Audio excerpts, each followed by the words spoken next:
Père Gabriel est vraiment la miséricorde de Dieu. Quand on voit les bienfaits, les bénédictions qu'on a reçues comme des trésors sacrés à travers cette célébration, il y a pas d'autre mot. C'est Gabriel, c'est la miséricorde. Les Égyptiens, nos ancêtres glorieux dans la lumière et la tradition de Dieu, avaient cette vision. C'est pas une légende. Il faut pas. C'est pas quelque chose d'abstrait. C'est une réalité.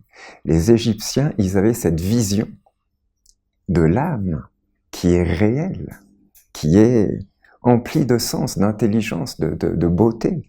Ils avaient cette vision que donc Dieu Ré, Dieu le soleil, regarde la terre et voit la terre dans la désolation, les ténèbres. Et donc Dieu Ré pleure les larmes de Gabriel. Et dans la vision tellement sublime de nos ancêtres, les Égyptiens,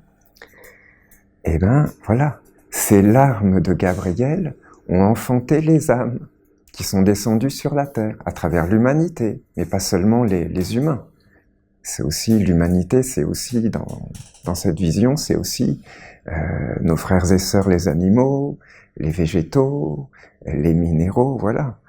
Nous sommes descendus comme des âmes pour, voilà, quelque part jusque dans les ténèbres, mais pour relever, pour tout conduire dans la lumière, pour tout guérir, pour tout renouveler, pour appeler la vie divine et faire couler la vie divine sur la terre et réenchanter le monde et tout conduire dans la lumière. Voilà, c'était ça la vision tellement sublime de nos ancêtres les Égyptiens.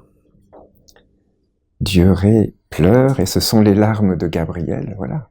Donc Gabriel, c'est vraiment la miséricorde de Dieu, c'est l'amour de Dieu qui veut descendre jusque dans les ténèbres pour apporter la consolation, la guérison, un chemin de remontée, de retour vers la patrie originelle, céleste, divine. L'origine, la patrie, notre origine divine.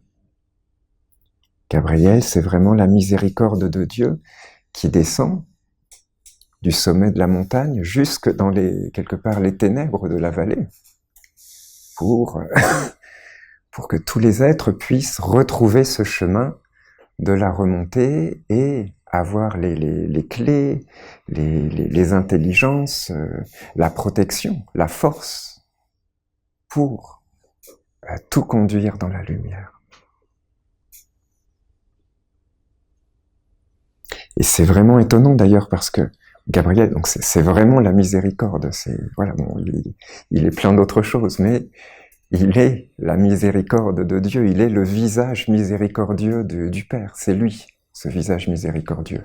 Et c'est vraiment étonnant parce que quand on regarde le Coran, donc qui était la parole de Dieu transmise par notre Père Gabriel au prophète. Moi, je préfère dire Muhammad, parce que c'était Mahomet, c'est comme une déformation occidentale, c'est pas son vrai nom, disons. Donc, au prophète Muhammad, là, quand on regarde donc le Coran, les premières paroles du Coran, c'est au nom d'Allah, ça veut dire le Dieu unique, ça veut dire, il faut savoir que les musulmans, le prophète Muhammad, se disait lui-même comme un frère de Moïse. Donc voilà, c'est le Dieu des Hébreux. Le Dieu unique, Allah, c'est aussi le Dieu des Hébreux, c'est le Dieu des chrétiens, parce que le prophète et l'islam reconnaissent Jésus, le maître Yeshua, comme un envoyé du Père. Voilà, ils ont simplement dit que les Hébreux et les chrétiens s'étaient détournés de la source, de l'origine, qu'ils avaient perdu le lien, l'alliance avec le monde divin. Et c'était vrai à l'époque du prophète. Malheureusement, après, il leur est arrivé quelque part la même mésaventure, de perdre les clés, l'ésotérisme, l'intelligence, la lumière. Et donc, ils ont sombré dans le fanatisme, la bêtise, la monstruosité. Oui, ça c'est sûr. Mais à l'époque du prophète, c'était la religion de Dieu, c'était la source de Gabriel qui coulait à travers le prophète et qui a ensemencé le monde dans la lumière, à l'époque du prophète.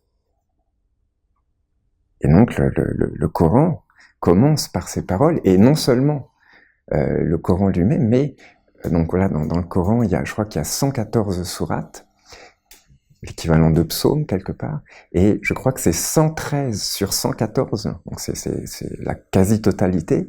Il commence par ces paroles. Au nom d'Allah, Dieu unique, au nom d'Allah, le tout miséricordieux, le très miséricordieux.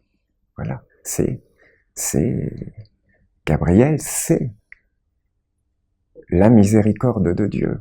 L'islam, qui est venu au monde par le prophète Muhammad, par son alliance avec Gabriel, c'était la miséricorde de Dieu qui coulait sur la terre, voilà, à cette époque, dans cette culture, pour illuminer le monde.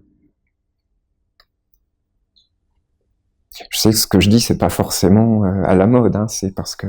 Mais je dis ça d'une façon un peu volontaire, parce que j'ai un côté un peu taquin, et comment dire, c'est parce qu'il faut pas se faire envoûter par le monde des hommes, voilà. L'islam, ce n'est pas ce qu'en ont fait certains fanatiques, certains fous, qui ont perdu la tête, qui sont devenus le contraire de ce que l'archange Gabriel voulait ensemencer. De la même façon, on ne peut pas réduire le christianisme et l'enseignement divin de Jésus à ce qu'on en fait, par exemple, les dominicains à l'époque de l'Inquisition, à torturer des milliers de femmes, à les tuer, Non, voilà. Ou aux guerres de religion qu'il y a pu y avoir entre les catholiques et les protestants pendant des siècles en Europe. Voilà. Ils ont perdu la source, c'est tout. Mais il faut pas oublier que à l'origine, c'était pur, c'était divin, c'était sacré, c'était dans l'alliance, c'était dans la vérité de tous les mondes, c'était dans la splendeur, c'était dans la majesté, dans la royauté, dans la guérison de tous les mondes. C'était la pureté absolue qui a coulé à travers le maître Yeshua, à travers le prophète Muhammad. C'était la pureté absolue, c'était le monde divin.